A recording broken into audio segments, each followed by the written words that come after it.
Olá, tudo bem? Meu nome é Lucas Concheta e nesse episódio nós vamos falar sobre o livro Originais, Como os Inconformistas Mudam o Mundo, do autor Adam Grant. Ele é professor na Wharton School, está entre os estudiosos mais influentes da área de recursos humanos e é autor best-seller pela New York Times com o livro Dar e Receber. O livro Originais é uma investigação sobre a criatividade, sobre a inovação e em quais contextos a originalidade floresce. A estrutura do livro mostra que a preocupação do autor é entender o que é ser original, como você pode criar ambiente e caminhos para uma pessoa se tornar mais original ou mesmo você desenvolver as habilidades para ser mais criativo, quebrar regras, ser mais subversivo.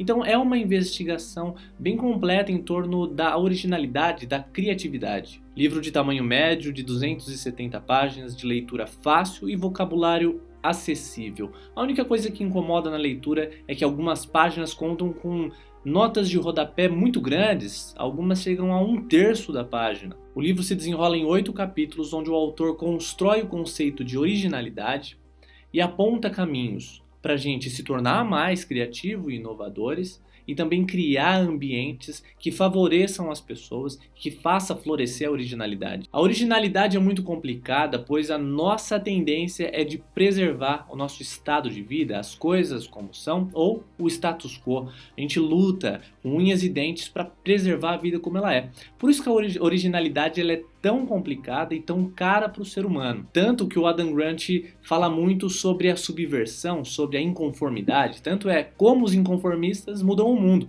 São as pessoas que não aceitam as coisas como são e por isso elas buscam criar soluções. E aí vem a inovação. Um ponto que o Adam Grant fala que é interessante sobre a originalidade é que nem sempre a prática consistente e com alta frequência leva à originalidade. Ele diz que a prática, o hábito, pode levar à perfeição, à maestria, mas não necessariamente à originalidade.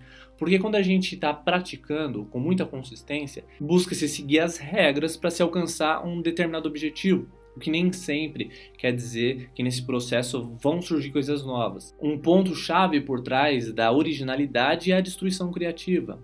É quando conceitos são desmontados e a partir deles são feitas coisas novas, ou eles são superados por ideias novas. Isso exige uma certa subversão dos indivíduos que estão comprometidos nesse objetivo, porque a originalidade e essa destruição criativa, ela exige que alguém destrua algum conceito, alguma crença e crie uma nova, algo que substitua os padrões, que balance o status quo. A destruição criativa ela pode ser beneficiada quando o indivíduo tem conhecimentos diversificados. Quanto mais você consegue pincelar em outros saberes, maior é o potencial de conseguir ter ideias originais. O autor mostra uma relação, uma pesquisa que foi feita com prêmios Nobel, onde boa parte desses prêmios Nobel eles tinham outras habilidades, tinham hobbies, muitas vezes envolvidos com a área artística. E ele ranqueia pessoas que tinham o prêmio Nobel com as suas habilidades extras, como tocar um instrumento, como pintar quadros, entre outras habilidades artísticas. Essas pessoas que diversificavam, que iam além da sua área técnica, do seu nicho, elas tinham maior potencial de inovação, pois isso permite que o cérebro trabalhe em livre associação. E aí, coisas novas surgem. Durante o processo de criação, de inovação, os originais sofrem com as pessoas que já estão no poder, que estão tentando manter o status quo, porque elas tiram benefício desse processo. E por isso a luta é muito complicada. Por isso nem sempre as pessoas se tornam originais ou nem sempre essas ideias vão para o mundo. Muito da originalidade está em criar meios para superar a tirania. Muitas vezes a tirania é de um único indivíduo ou às vezes é de um grupo. Quantas vezes uma pessoa tem uma ideia original, ela é tolhida, as outras pessoas zombam daquela ideia, porque as pessoas têm a tendência de se fechar e proteger os conceitos, as suas crenças. E por isso o desenvolvimento de ideias novas é muito complicado e nem sempre elas nascem. Na pesquisa em torno da originalidade foi percebido um fator curioso. Os filhos mais novos eles têm a tendência a serem mais originais do que os primogênitos. Por quê? Porque os mais novos geralmente são mais rebeldes, eles têm um outro processo de convivência. Enquanto o primogênito tem uma convivência maior com os pais, Os mais jovens nascem num ambiente já diferente, com irmãos e com os adultos em casa. E os mais novos tendem a ser originais pelo fato de que, em oposição dos irmãos mais velhos, essa rivalidade cria uma tensão. E eles se tornam mais rebeldes por causa disso. E essa rebeldia acaba resultando em algumas áreas da criatividade. Mas a originalidade não é uma coisa simples. Ela é uma grande empreitada, ela é muito complexa, porque tudo vai na contramão da originalidade. As coisas vão no sentido de manter o status quo, de manter as coisas como são.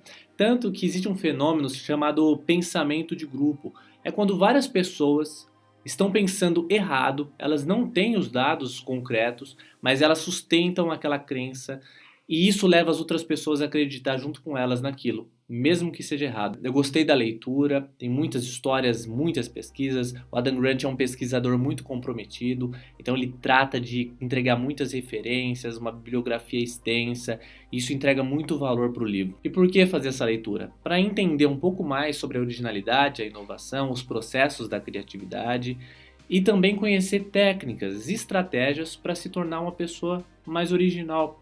Como você pode romper com o pensamento de grupo, criar coragem de enfrentar uma tirania que está se opondo à sua ideia e vários outros pontos que ajudam a gente a ser mais criativos e mais ousados. Agora vamos para o top 5 aprendizados. O primeiro deles é que uma maneira de produzir algo original é produzindo muito. O Adam Grant mostra que os originais não receberam esse título porque eles criaram uma única coisa na vida e essa coisa era original. Não, eles criavam muito, muito mesmo, eles produziam em excesso. E dentro dessas muitas criações, algo era original. Ele mostra um estudo que foi feito sobre Beethoven, onde foi encontrado mais de 600 peças. Então era um cara que produzia muito. E em certas produções vinha a genialidade e a originalidade. Segundo aprendizado, originalidade envolve quebrar as regras. Para ser original, a gente precisa fazer o que não foi feito. E para isso, muitas das vezes, as regras que existem, elas não servem, porque a destruição ela é criativa. Terceiro aprendizado, para construir é preciso destruir.